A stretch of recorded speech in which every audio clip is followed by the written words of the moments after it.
Olá, turma. Vamos dar início a mais uma aula da disciplina de comportamento do consumidor. O tema que abordaremos hoje são os processos psicológicos e a influência que esses processos têm no comportamento do consumidor e na sua decisão de compra. Vamos à aula. Só revisando o que vimos nas últimas aulas, vimos até o momento a influência do ambiente no processo de compra e no comportamento do consumidor, e as diferenças individuais e como elas interferem também nesse comportamento do consumidor e no processo de compra. Hoje, como já foi dito, veremos os processos psicológicos. Dentro do processo psicológico, temos 5 formas de analisar esse processo dentro do comportamento do consumidor. O primeiro deles é a percepção, o segundo é o processamento das informações, terceiro, a aprendizagem, quarto, memorização e quinto, atitude e mudança de comportamento. Todos esses iremos ver a partir de agora nesta aula. Abordaremos agora a percepção. A percepção nada mais é do que a gente colocar em prática todos os nossos sentidos. Significa que devemos perceber as coisas por meio da luz, cor, som, odor, textura. Então tudo isso contribui na nossa percepção, na forma da gente ver, e o nosso sistema sensorial entra em ação, os 5 sentidos entram em ação por meio da percepção. Cada indivíduo desenvolve uma forma diferente em sua percepção, a partir das situações que ocorrem no seu dia a dia. Observem essas imagens que estão na tela. Cada um traz um retrato diferente, traz uma ideia diferente à nossa mente. E vimos coisas diferentes a partir do olhar dessas imagens. A ilusão de ótica também é uma das formas de estimular nossa percepção. Vejam no quadro que está na tela que a nossa visão traz várias luzes piscando. É a nossa percepção trabalhando, nossos sentidos trabalhando. A partir de agora eu vou colocar um conjunto de imagens, vou deixar cada imagem alguns segundos. Ela vai trazer algumas percepções diferentes em cada indivíduo. Observem cada imagem.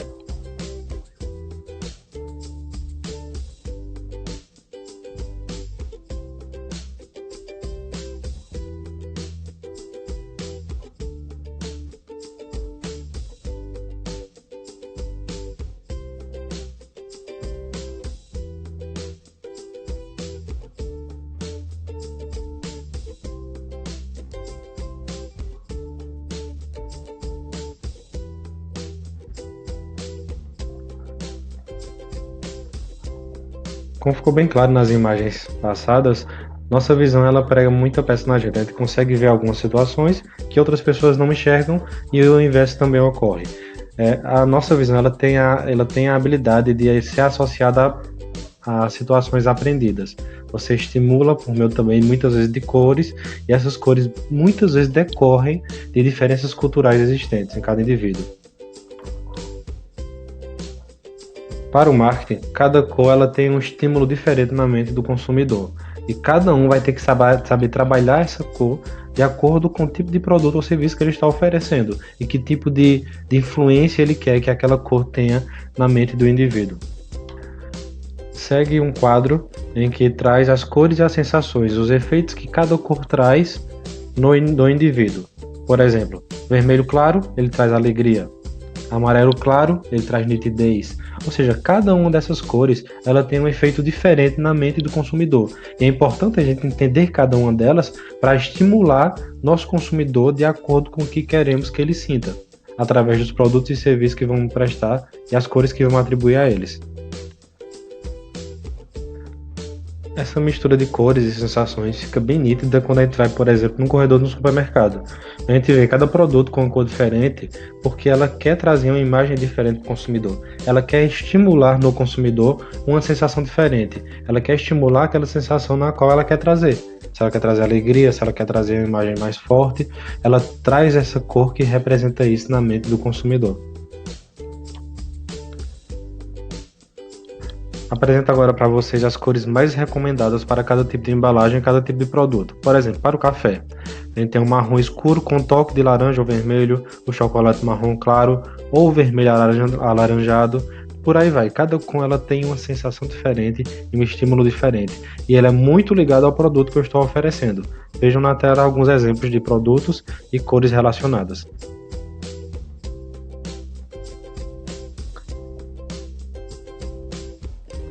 Isso fica bem nítido quando vemos, por exemplo, marcas como a McDonald's. Veja que ela tem um leque de produtos muito grande e esses produtos eles estão relacionados com as cores que eles querem trazer a sensação para a mente do consumidor. Isso não só a McDonald's utiliza, mas a grande maioria das empresas utilizam e, na verdade, todas devem utilizar para estimular a mente do consumidor. Outra percepção que nós temos é o olfato. Ele tem a influência de estimular emoções e criar um ambiente calmo. Lembrança de fato, acontecimento e associações antigas. Os profissionais de marketing usam o cheiro em roupas, lojas, carros, produtos domésticos, propagandas e por aí vai. Acho que todo mundo já passou por uma situação em que lembra, eita, eu já senti aquele cheiro, porque aquele produto ele tem aquele cheiro para estimular na mente do consumidor e marcar a mente do consumidor com aquele cheiro. Nosso olfato ele tem essa capacidade de memorização. Então essa memorização que tem o olfato, ele faz com que as empresas trabalhem essa memorização e estimulem ela para que a gente decore a marca, decore o produto. A nossa mente, por meio do cheiro, por meio do olfato, ela faz esse estímulo de decorar e de memorizar o produto ou a empresa. Outra percepção que temos é a audição. As empresas utilizam muito a audição como estímulo, utilizando, por exemplo, jingles, músicas, efeitos sonoros. Todo mundo tem algum produto ou alguma empresa que lembra dele por causa da música que ouviu ou daquele momento que passou estava relacionado com aquela empresa ou com aquele produto que estava consumindo. Então a música também ela tem essa habilidade de memorização em relação à empresa e os produtos. Outra percepção que temos é o tato. As pessoas associam texturas e superfícies à qualidade de produto, mais toque, mais consumo.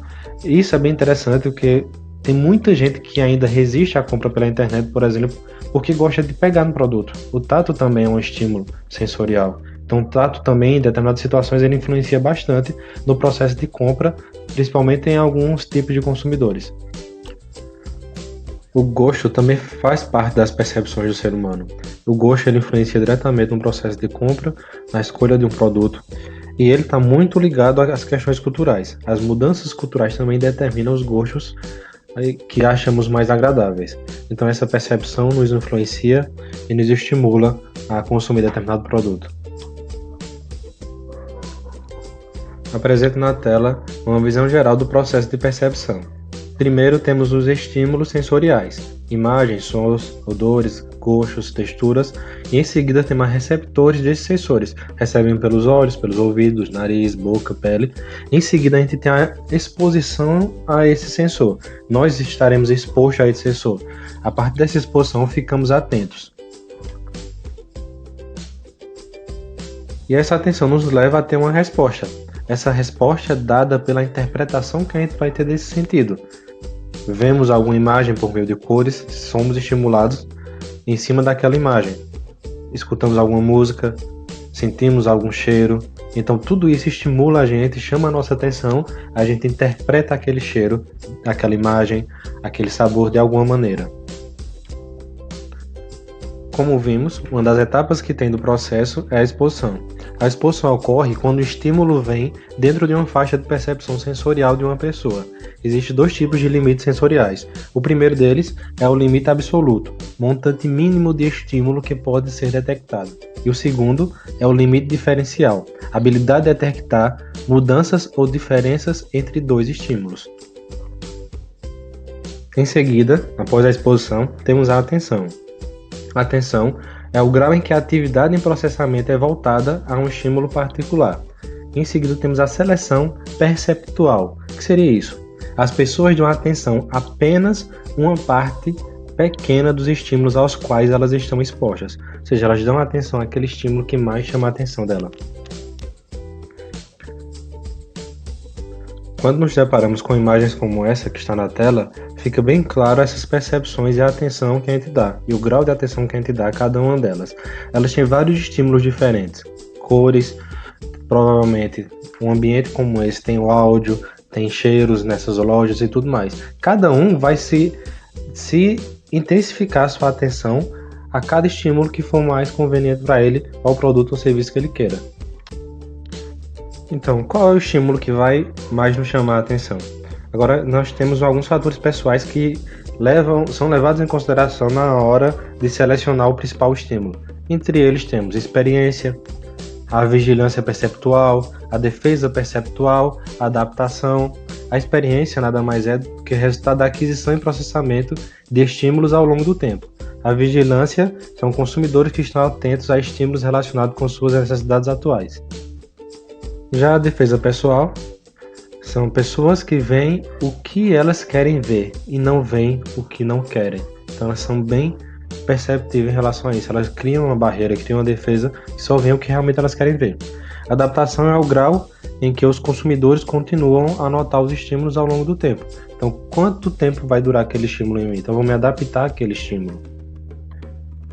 Temos ainda o tamanho do estímulo em contraste com um dos competidores determinará quem dominará a atenção. A cor é uma forma poderosa de estimular e de chamar a atenção a um produto. A posição, estímulos que estão presentes em lugares que olhamos bem mais chances de serem notados. Ou seja, em relação à posição é algo interessante, porque alguns produtos eles ficam estrategicamente em algumas prateleiras para chamar a atenção realmente do indivíduo. Por fim, temos a novidade. São os estímulos que são apresentados de forma inusitada e tendem a prender nossa atenção. A novidade também chama muito a atenção do consumidor. O consumidor, quando nunca tinha sido apresentado a determinado produto, a determinada situação, quando é apresentado, ele é estimulado a prender a sua atenção naquilo que ele está vendo pela primeira vez. Isso faz parte dos estímulos do consumidor. Até o momento, dentro dos processos psicológicos, vimos a percepção e o processamento da informação. Agora veremos a aprendizagem. Aprender refere-se a uma mudança relativamente permanente no comportamento causado pela experiência. Então, o ser humano passa por algumas experiências e essas experiências levam à mudança de comportamento. E a aprendizagem passa por esse processo de mudança e aprendizagem. E como adquirimos conhecimentos que nos leva a esse processo de aprendizagem, esse processo de mudança? Aprendemos por meio de exposição a estímulos, experiência, memória, resolução de problemas e não intencionais, algumas situações não intencionais que ocorrem no dia a dia, no decorrer da nossa vida, que nos faz adquirir conhecimento, nos faz mudar de comportamento e nos faz adquirir também experiência. É como o processo de aprendizagem nos leva a uma construção a longo prazo de informação. Qual a diferença entre informação, aprendizado e memória? Memória diz respeito à obtenção de informação e ao seu armazenamento ao longo do tempo. É apenas um processo. Esse processo inicia da codificação, colocação na memória, 3 tipos de memórias existentes. Em seguida, tem a armazenagem, retenção na memória, é um esforço maior para ter um melhor armazenamento, e um conjunto de evocação, posicionamento e por aí vai. Então a gente vai criar um conjunto de esforço para armazenar aquela informação na memória. E a recuperação, acessada pela NMLP, idade, barulho, tudo isso influencia nesse processo de armazenamento. Então a memória nada mais é do que um processo. Como falado, há 3 tipos de memória: a memória sensorial, a memória de curto prazo e a memória de longo prazo. Veremos cada uma delas a partir de agora. Primeiro, a memória sensorial passa pelas células nervosas durante geralmente menos de 1 segundo. Então a nossa sensação, aquela memória sensorial, dura muito pouco tempo. Em menos de 1 segundo a gente já tem essa memória sensorial. Como vimos nas imagens, alguns segundos já nos estimulam e a memória sensorial já fica aquecida no nosso corpo. A gente já utiliza essa memória sensorial em apenas alguns segundos. A memória de curto prazo é onde a informação é temporariamente guardada enquanto é processada, ou seja, é uma memória de trabalho, que requer do indivíduo um esforço maior para que ela seja guardada.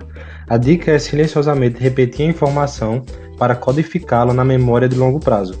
Se a informação na memória de curto prazo não é praticada, ela é perdida em 30 segundos. Ou seja, temos que praticar para não perder essa informação dentro da memória.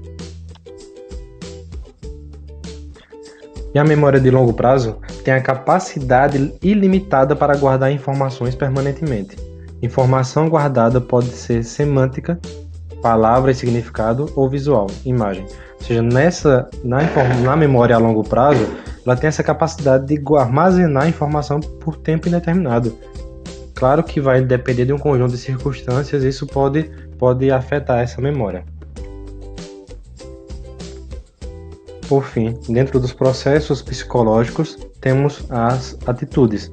A atitude se baseia no conhecimento, na crença, gera um sentimento ou emoção que afeta nossas ações, não necessariamente nessa ordem. Ou seja, a atitude ela é estimulada por algum conhecimento, alguma crença que precede a ação. Essa ação seria a atitude. Temos 3 dimensões dentro das atitudes. A primeira dimensão que existe é a cognitiva, que está relacionada diretamente ao processo de conhecimento e de crenças que cada indivíduo tem. A segunda dimensão é a dimensão afetiva. Sentimentos e emoções, está muito ligada à construção que a gente tem dentro de si, das emoções e dos sentimentos em prol daquilo que a gente está querendo ter a atitude. E por fim, a conativa, que é a ação propriamente dita. E toda atitude, ela gera em si um nível de aprendizagem. Existe um conjunto de hierarquia dentro dessas atitudes que a gente tem. E essas atitudes a gente vai dar mais importância a cada atitude dela, aquela que vai gerar algum tipo de aprendizagem para o indivíduo. Por exemplo, quando a gente tem uma atitude relacionada à questão de construção do conhecimento universitário. Então a gente vai dar prioridade a esse tipo de conhecimento, se está muitas vezes vinculado ao nosso processo histórico e cultural. Então, como vimos, o primeiro está relacionado, dentro do processo hierárquico, à aprendizagem. O segundo é a emoção. Até que ponto aquela sensação que tivemos, aquela emoção que sentimos, vai gerar na gente uma atitude, vai gerar na gente a necessidade de agir para sentir novamente aquilo ali que já sentimos. Então, a atitude também relacionada ao grau de emoção. Ou ainda quando temos baixo envolvimento com aquele processo. Então, quando não é tão importante aquilo ali, a questão da ação também não é priorizada, porque a gente não se envolveu tanto com aquele processo. Então, não colocamos como prática, não colocamos como ação o ponto principal dentro daquele processo de atitude. Então, se a gente não se envolveu tanto, a gente não age e não sente a necessidade de agir em relação àquele processo que a gente passou de aprendizagem. É importante a gente relacionar muito a atitude ao processo de comportamento do consumidor. É necessário que as empresas elas forneçam ao consumidor, estimulem o consumidor com uma atitude relacionada à compra do seu produto ou à compra do seu serviço. É necessário fornecer e associar a marca a alguma coisa, fornecer a marca algum estímulo e que esse estímulo gere algum tipo de atitude no consumidor.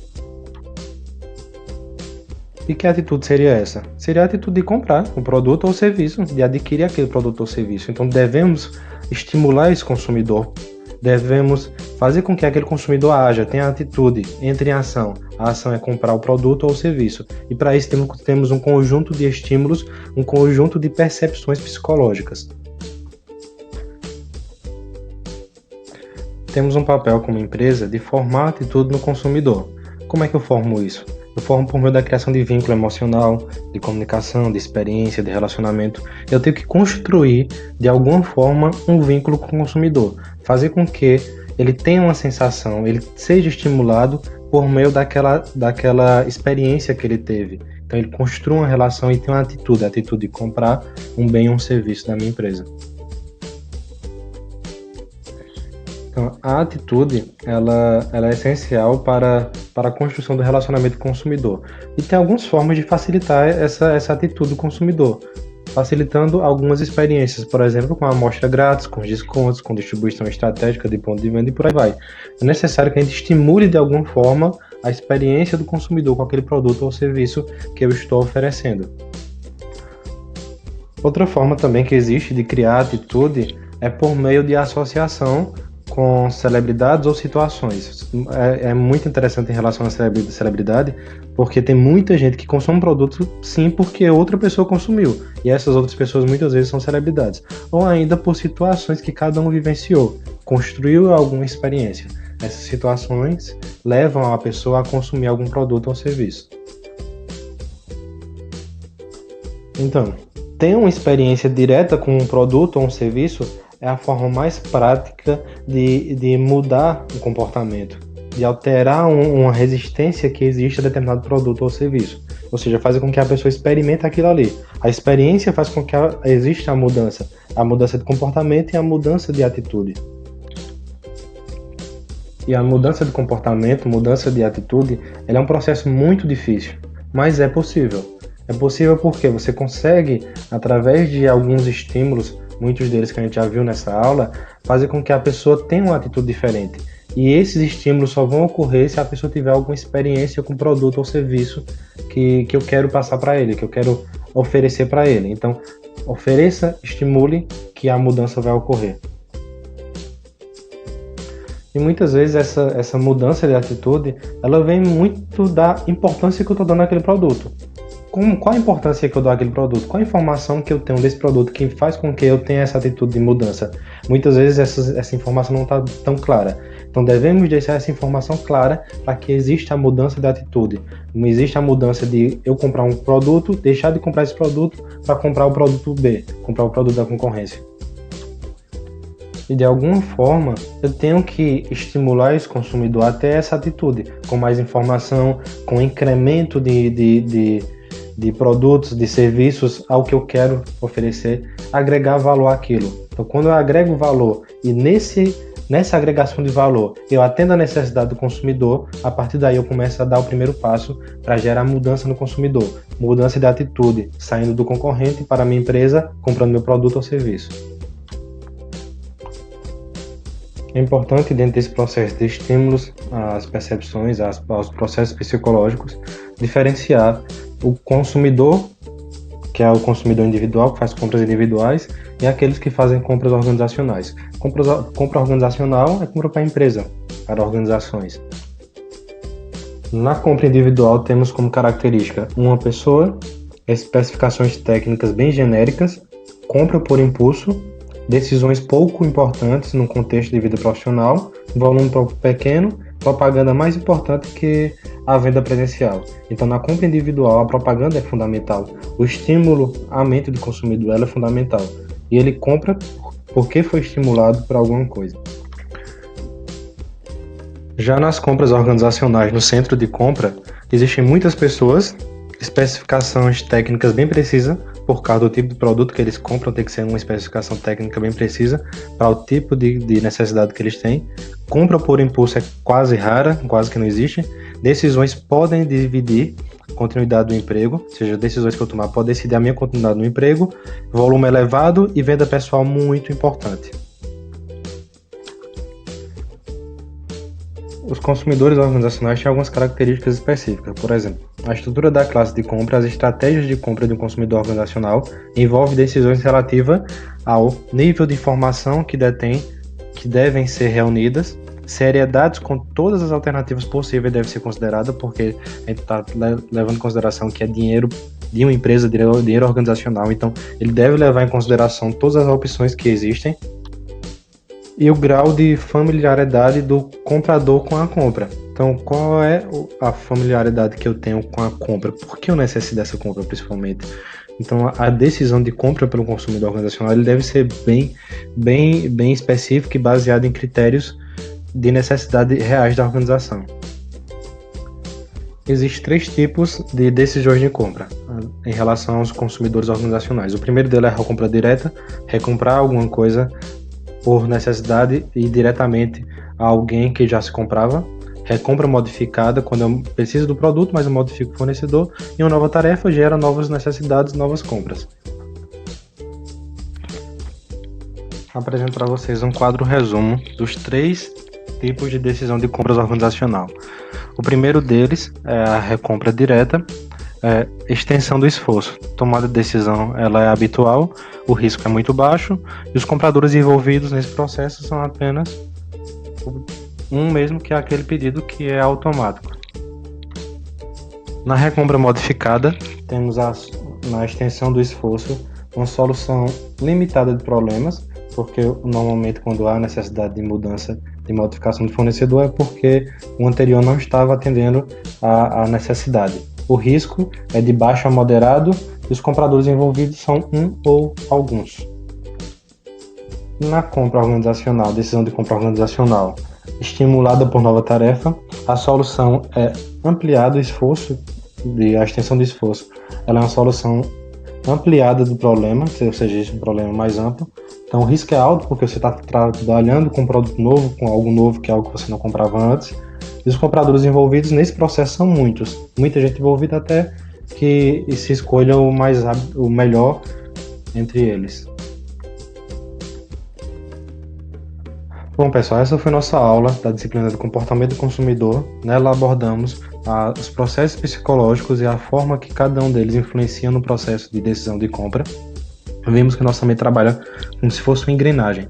A gente vai estimulando essa engrenagem a trabalhar da maneira que a empresa necessita, né? Estimulando o que a empresa vê que é preciso estimular. Espero ter contribuído com o conhecimento de vocês, com a construção desse conhecimento de vocês. Estou à disposição para maiores dúvidas, tanto no Google Sala de Aula, como por e-mail ou até o WhatsApp. Até a próxima aula, pessoal.